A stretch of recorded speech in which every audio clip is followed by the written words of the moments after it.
Drama ini mengisahkan tentang seorang pengacara yang bernama Kang Hanso yang menghalalkan segala cara untuk melancarkan rencananya dengan memanfaatkan perasaan korban yang dirugikan untuk keuntungannya. Tapi di balik trik kotornya dalam menangani suatu kasus, ternyata Kang Hanso menyimpan dendam atas kematian ibunya. Tanpa berlama-lama lagi, inilah dia drama Korea terbaru.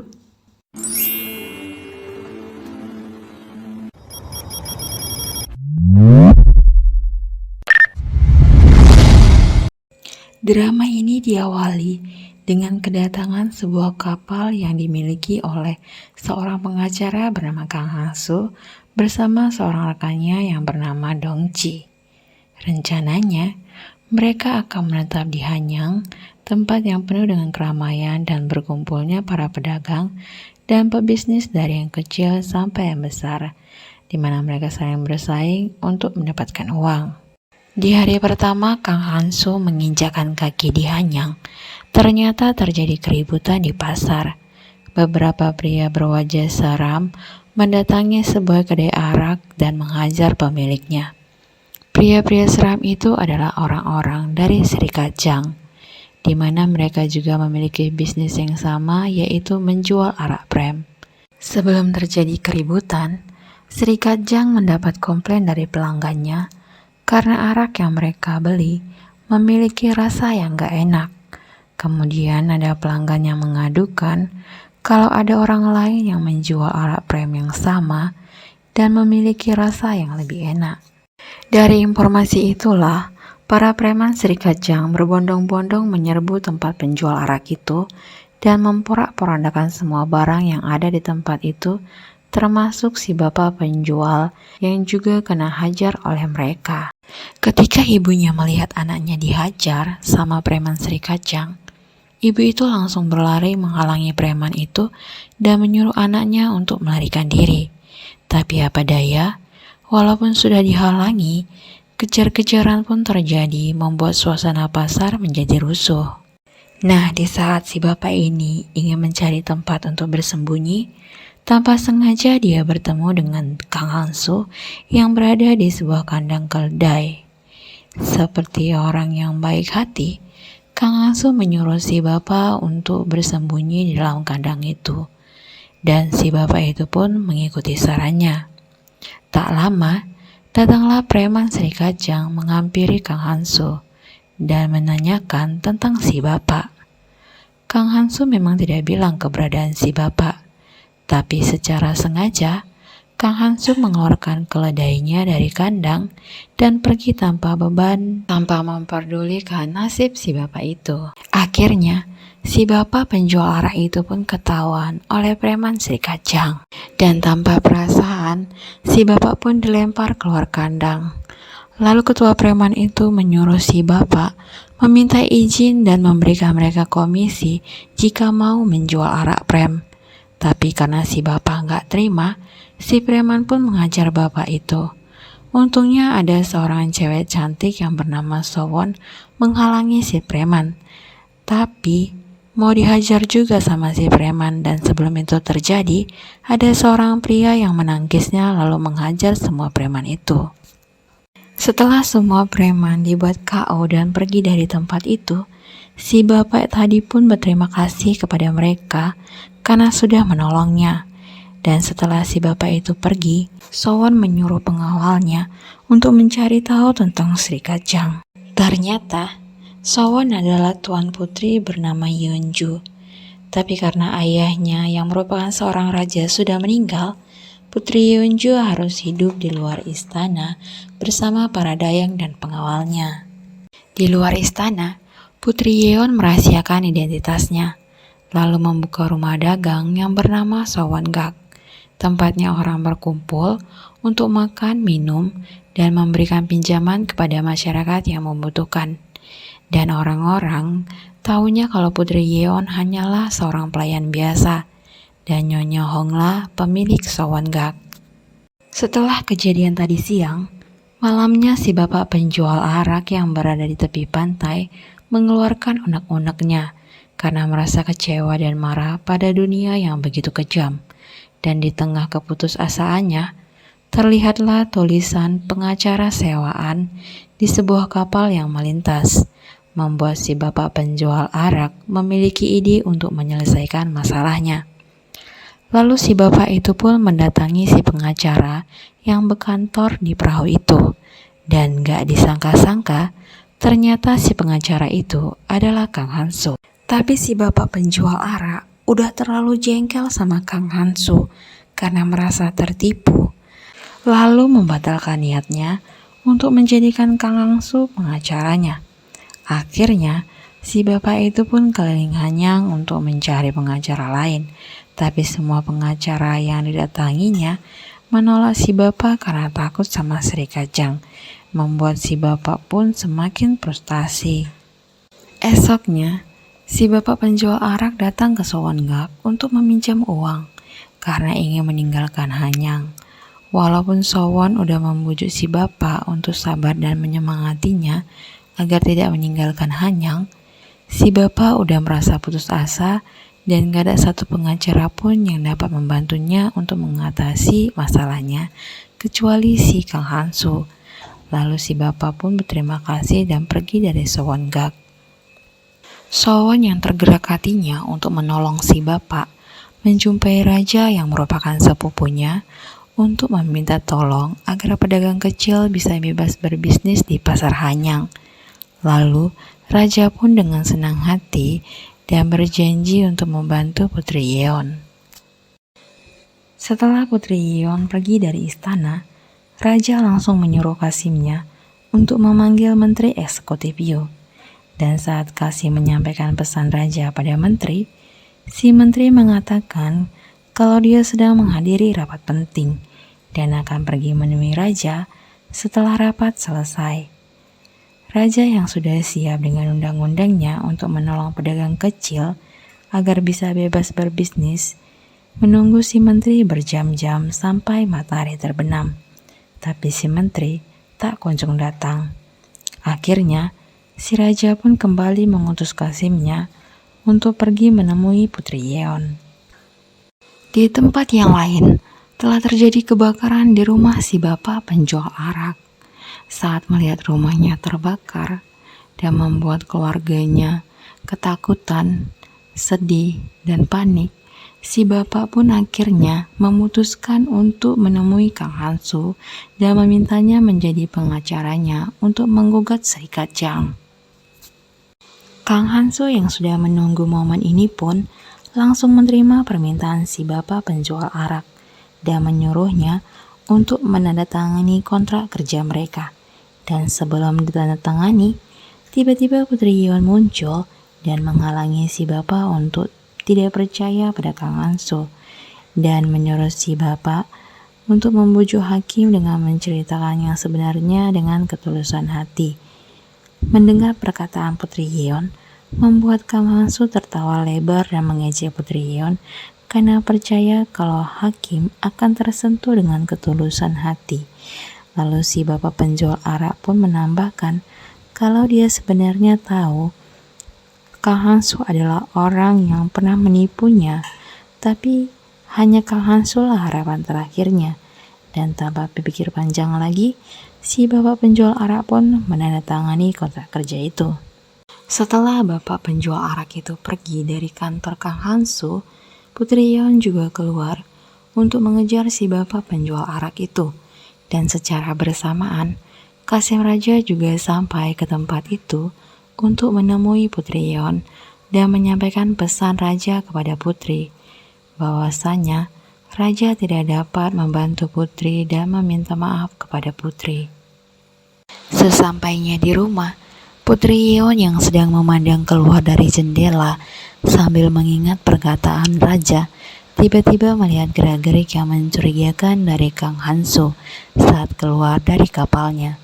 Dan dengan cepat, Putri Yeon pun langsung keluar untuk mengetahui apa yang dilakukan Kang Hansu.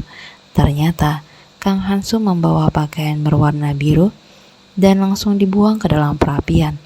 Sebelum pakaian itu terbakar, Putri Yeon berhasil mengambil pakaian itu.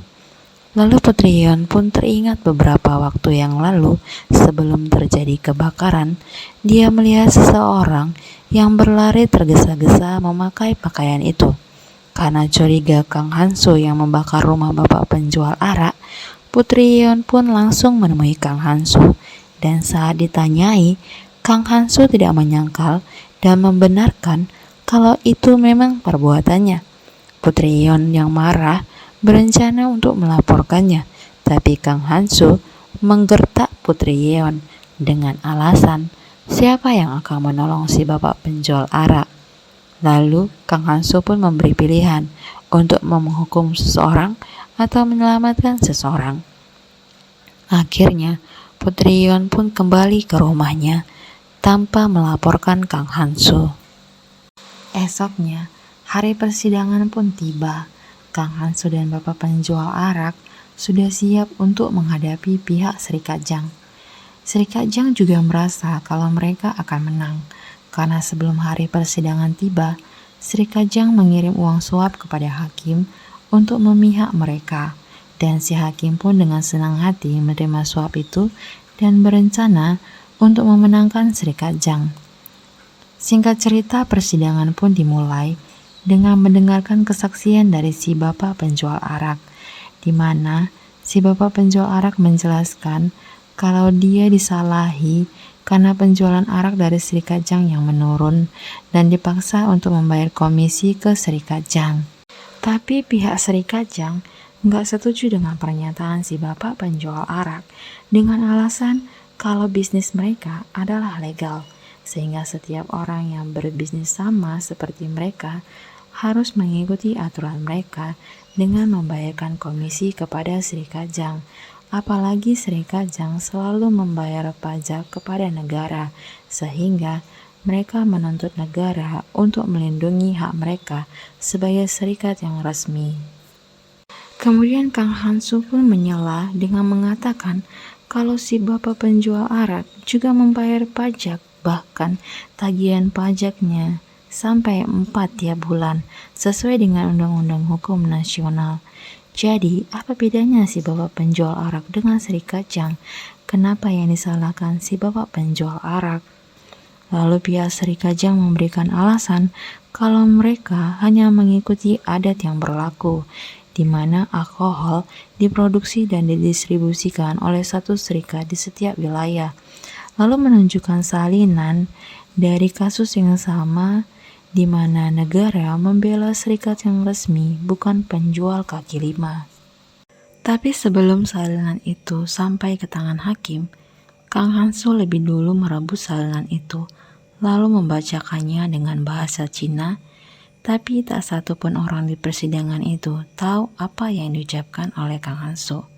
Ternyata, salinan yang dianggap bukti oleh Sri Kajang adalah kasus yang masalahnya mirip dengan yang disidangkan saat ini.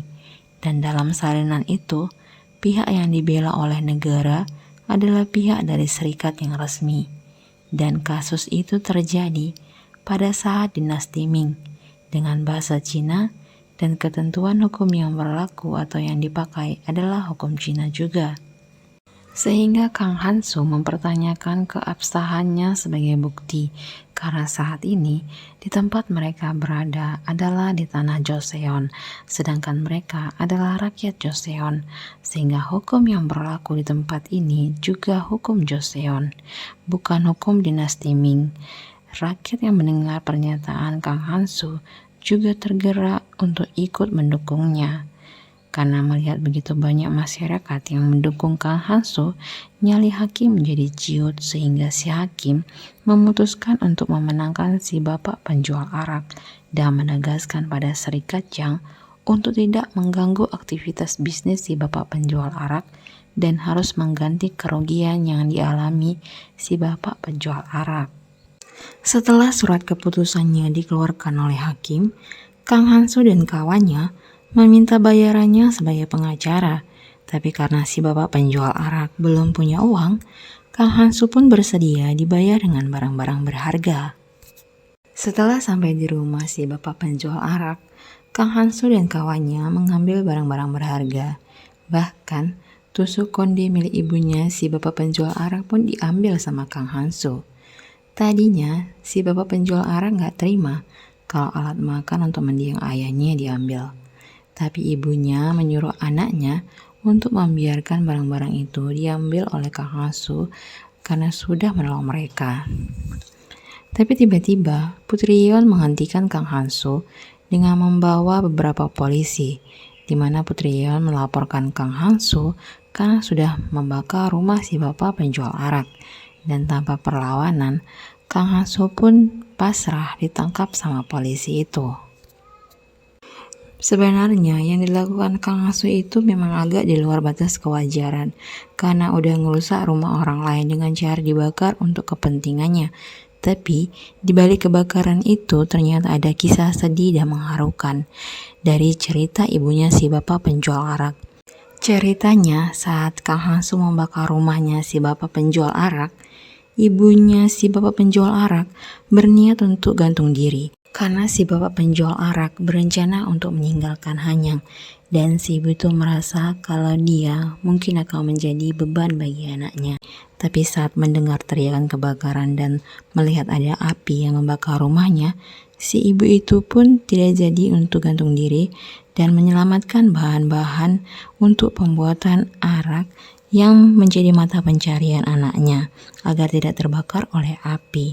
Nah saat itu Kang Hansu yang tahu si ibu itu akan gantung diri nyamperin dan mengatakan, "Buat apa Anda peduli kalau Anda nantinya juga akan gantung diri? Ibu pikir neraka nggak ada di kehidupan ini. Jika ibu mati, anak-anak Anda yang hidup akan mengalami neraka kemanapun mereka pergi. Seorang anak membutuhkan ibunya berapapun usia ibunya." Dengan perkataan Kang Hansu, ibunya pun sadar kalau dia adalah seorang ibu. Nah, dari cerita ibunya, si bapak penjual arak pun menangis sambil sujud di hadapan ibunya dan meminta maaf karena tidak memikirkan perasaan ibunya. Dan Putri Yon yang mendengar cerita itu pun juga merasa sangat bersedih dan bersalah karena sudah melaporkan Kang Hansu.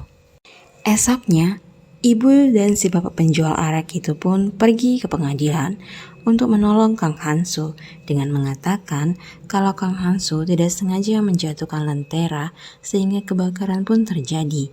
Tapi pengadilan tidak bisa melepaskan Kang Hansu dan temannya dan mereka tetap dihukum dengan hukuman 20 kali pukulan.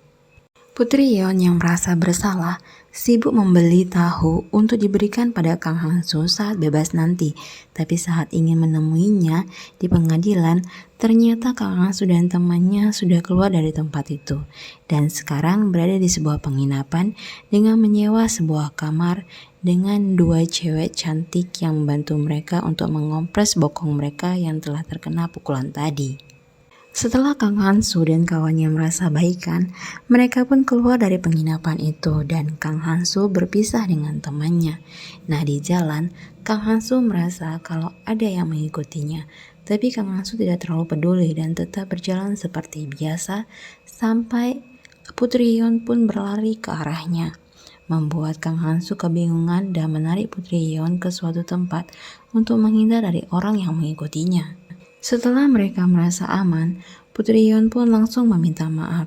Kang Hansu yang sedikit terharu mengatakan kalau nggak perlu minta maaf karena memang aku yang membakar rumah itu. Nah di sela pembicaraan mereka, terdengarlah langkah kaki yang membuat Kang Hansu memberi kode ke Putri Yon untuk diam lalu mereka pun bersembunyi. Tapi tetap aja ketahuan sama preman Sri Kajang dan Kang Hansu pun dipukul dari belakang dan pingsan.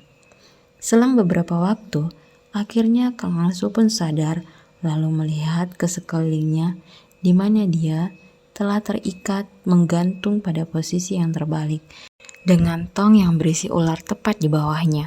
Sedangkan Putri Yon duduk terikat di sebuah kursi dengan keadaan yang masih pingsan. Rupanya mereka berdua berada di markasnya Sri Kajang. Saat mengetahui kalau Jang yang menculiknya, Kang Hansu malah tersenyum dan mengatakan kalau dia sudah lama menunggu momen ini. Sambil mengingat masa lalunya, saat Ketua Jang masih bekerja sebagai prajurit biasa yang menggeledah rumah Kang Hansu dengan memfitnah keluarganya, membuat ayahnya pun tewas dan ibunya gantung diri. Dan dengan senyuman, Kang Hansu pun mengatakan kepada Jang akan mengampuninya.